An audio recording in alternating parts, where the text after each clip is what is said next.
మాట్లాడు.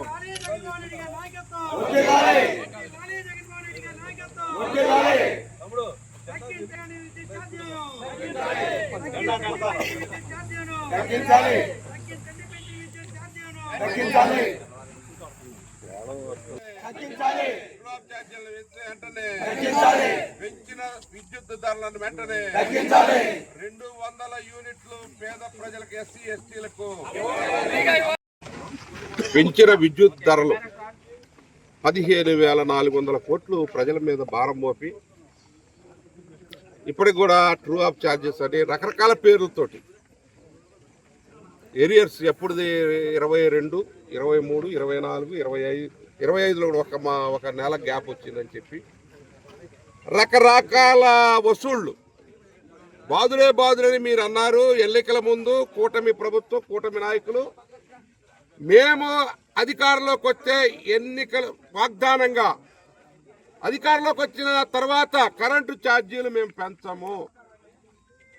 ఇది ఎవరిచ్చారండి? కూటమి ప్రభుత్వ అధినేత ఈరోజు చంద్రబాబు నాయుడు గారి రాష్ట్రానికి. ఆయన కాపలాదారు, నేను హామీలన్నీ నెరవేర్తానన్నటువంటి ఇప్పుడు సనాతనవాదిగా మారిపోయిన పవన్ కళ్యాణ్. అసలు సనాతనం అంటే ఏంటో తెలియదు. ఈరోజు ఒకప్పుడే చేగువేరని అంటాడు, ఒకవైపు కాపలాగా ఉంటానంటాడు. ఈరోజు కరెంటు ఛార్జీలు పెంచితే మీరు మాట్లాడరా? కూటమి నాయకుల్ని నేను అడుగుతా ఉన్నాను. బీజేపీ, జనసేన, తెలుగుదేశం కలిసి మీరు ఇచ్చిన ఉమ్మడి మేనిఫెస్టోలో ఈరోజు మీరిచ్చిన అమలు జరగట్లేదు. ముఖ్యంగా కరెంటు ఛార్జీలని పెంచడం అనేది దుర్మార్గమైనటువంటి విషయం. అదే కాదు, మీరు అన్ని విషయాల్లో కూడా ఫెయిల్ అయ్యారు.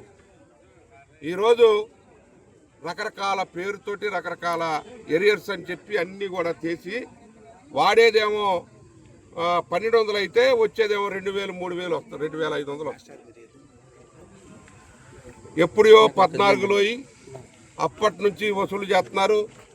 ఇప్పుడు వరకు చూస్తూ ఉంటే ఏంటండి ఈ దుర్మార్గం? మీరు చెప్పిందేంటి, చేసేదేంటి?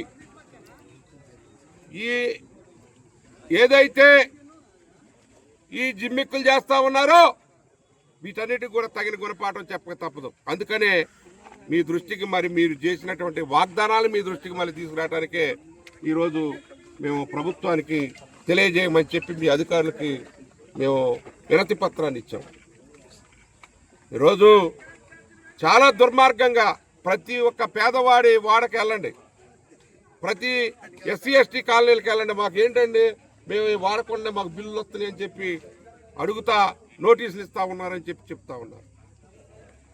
మీరు చెప్పిన కరెంటు జోలికి వెళ్ళాం, మేము వస్తే అధికారంలోకి వస్తే పెరగదని చెప్పి ఇంత మోసమా, ఇంత దగా చేస్తారా? దగా పడిన తమ్ముళ్ళు మొత్తం కూడా తిరగబడతారు. వైఎస్ఆర్సీపీ నాయకత్వంలో, జగన్మోహన్ రెడ్డి గారి నాయకత్వంలో మేము తప్పనిసరిగా పోరాటం చేస్తాం. తప్పనిసరిగా మీ అంతు చూసేటటువంటి పరిస్థితి వచ్చింది. ఎందుకంటే పేదవాడు నడ్డి విరుగుతూ ఉంది. ఈరోజు సామాన్యులు గృహ వినియోగంలో చాలా ఇబ్బంది పడతా ఉన్నారు, కరెంటు బిల్లులు కట్టలేక అని చెప్పి తెలియజేసుకుంటాం. అద్దెకి ఉన్నటువంటి కుటుంబాలు వాళ్ళంతా కూడా కరెంటు ఛార్జీలు చూసి బెంబేలు ఎత్తిపోతున్నారు. అందుకనే వెంటనే పెంచిన ఛార్జీలు, విద్యుత్ ఛార్జీలు తగ్గించాలి. మీరు చేసే రకరకాల పనులు తీసివేయాలి. సామాన్యుడికి వెసులుబాటు కల్పించాలి. మీరు ఎన్నికల్లో ఇచ్చిన వాగ్దానం మేము కరెంటు ఛార్జీలు పెంచమన్నారు. ఆ పెంచమన్నది మీరు కట్టుబడి ఉండాలి. వెంటనే బేషరతుగా విత్డ్రా గమని ఈ కూటమి ప్రభుత్వాన్ని డిమాండ్ చేస్తా ఉన్నాం. అయ్యా పవన్ కళ్యాణ్ గారు, నువ్వే ఈ రాష్ట్రాన్ని ముంచింది చాలా వరకు. మేము అడుగుతున్నాం, నువ్వు చెప్పావు కదా ఏం పెరగవని, ఏమీ పెరగవని చెప్పావు. నేను హామీ మొత్తం కూడా అమలు చేయడానికి నేను హామీ అన్నావు.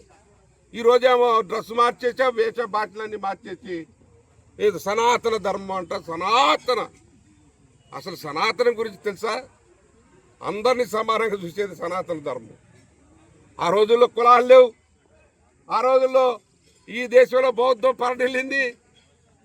ఏదైతే ఆ రోజు ఉన్నటువంటి సనాతన ధర్మాలు వేరు, పెద్ద పెద్ద ఏ ధర్మవేత్తలు, హిందూ ధార్మిక సంస్థల నాయకులందరూ కూడా ఆది శంకరాచార్యతో సహా అందరూ సమానని చెబుతుంటే మీరేమో రకరకాలుగా మాట్లాడు. సనాతన ఏంటో మీరు చెప్పాలి డెఫినేషన్.